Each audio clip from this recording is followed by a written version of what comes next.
తాకట్టులో ఉన్న బంగారాన్ని విడిపించి ఆ రోజున్న మార్కెట్ ధర కట్టి మిగిలిన డబ్బును మీకు అందిస్తుంది కొమ్మూరి గోల్డ్.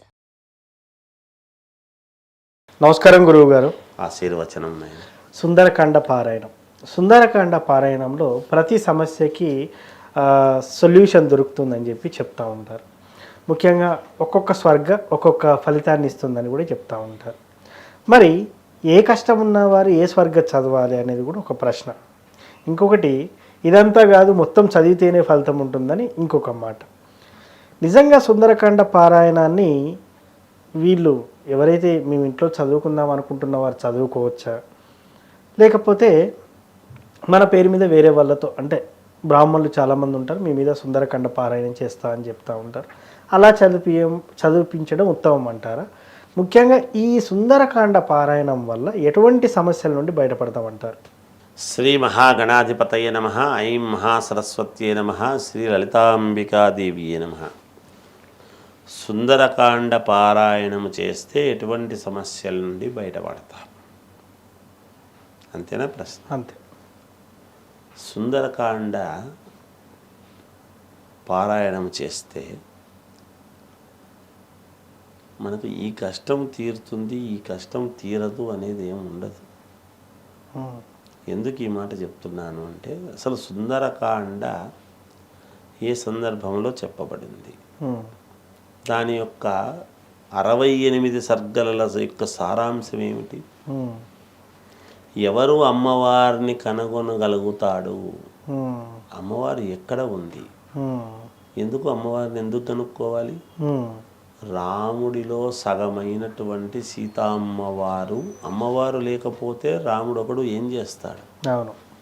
శక్తి స్వరూపిణి అయినటువంటి అమ్మవారిని ఎక్కడుందో కనుక్కోవాల్సినటువంటి బాధ్యత. అందుకనే మనం దేవాలయాలలో లైట్లల్లో కాకుండా దీపారాధన వెలుగుతో అమ్మవారిని ఒక హారతి ఇచ్చేటువంటి అర్చకుడు ఇదిగో అమ్మవారి ముఖవర్చస్సు, ఇదిగో వడ్డాణము, ఇదిగో పలానా అని చూపిస్తూ ఉంటాడు. అవును. అలా చూపించేటువంటి తత్వం వెలుగుతో, ఆ వెలుగు ఎప్పుడు ఎక్కడి నుంచి వస్తుంది, ఎలా కనుక్కోవాలి, ఆ జ్ఞానం. జ్ఞానం ఎలా? అవును. అలాగే బలం. ఏమిటి బలం? శతయోజన విస్తీర్ణం. అంత దాటాలి అంటే ఎలా? పెద్ద విషమ పరిస్థితి కదా.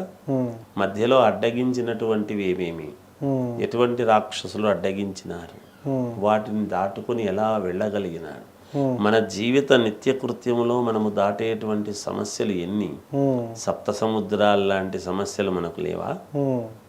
ఉన్నాయి కదా. అవును. మరి ఈ సమస్యలన్నీ దాటాలి అంటే, ఈ సమస్యలు దాటడానికి సుందరకాండలో ఏ ఒక్క సర్గ చదివితే సరిపోతుందా? లేదే. మొత్తం 68 సర్గలు పరిపూర్ణముగా తీసుకోవాల్సినటువంటివి. కాబట్టి మానవ జీవితంలో ఈ కష్టము తీరుతుంది సుందరకాండ వలన, ఈ కష్టము తీరదు అనేటువంటిది లేదు. ఏమైనా అన్ని రకాల కష్టాలు తీరటానికి సుందరకాండ పారాయణం. సుందరకాండ పారాయణం చేయటం వలన విడిపోయినటువంటి రామచంద్రమూర్తి సీతామ్మవారు కలవటమే కాదు, వివాహం కావాల్సినటువంటి వాళ్లకు వరుడు ఎక్కడున్నాడో వెతుక్కుంటూ వచ్చే అవకాశం ఉంది. ఓహోహో, సూపర్. మరి రాముడు కనుగొన్న తర్వాత రాముడు సీతామ్మవారి దగ్గరికి పోయి యుద్ధం చేసి సీతామ్మవారిని తెచ్చుకున్నాడు తప్ప సీతామ్మవారు రాలేదు కదా. అదే కదా.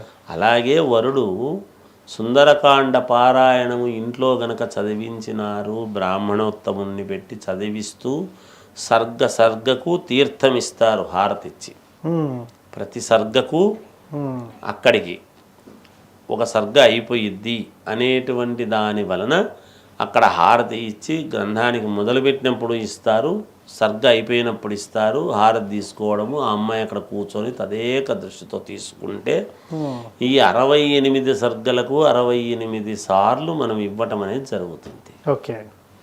ఈ ఎప్పుడైతే ఇది జరుగుతుందో ఖచ్చితముగా వరుడు ఎతుక్కుంటూ వస్తాడు. మనం నవగ్రహాలకు వెళ్ళి నేను సూర్యుడిని మాత్రమే నమస్కారం చేస్తా, శనేశ్వరుని మాత్రమే చేసుకుంటా అంటే కుదరదు. ఒకే పాణమట్టంలో ఉండేటువంటి గ్రహాలు కాబట్టి అందరికీ చేయాల్సిందే. 68 సర్గల్లో నేను ఒక సర్గ చదువుకుంటే చాలే అంటే కాదు. లలితా సహస్రనామ పారాయణంలో ఒక్కొక్కటి ఒక్కొక్క దానికి ఉండవచ్చును, కానీ నేను ఇది మాత్రమే చేస్తాను అంటే ముందు వెనకలు పూర్వాపరాలు అవును.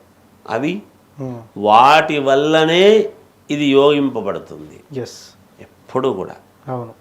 కనుక అవన్నీ పూర్తిగా చేస్తేనే దాని యొక్క ఫలితం అనేది పరిపూర్ణముగా ఉంటుంది. ఎస్. నీకు ఫలితం పరిపూర్ణంగా రావాలన్నా ఏదో కొంత వస్తే చాలులే అనేది ఉంటుందా?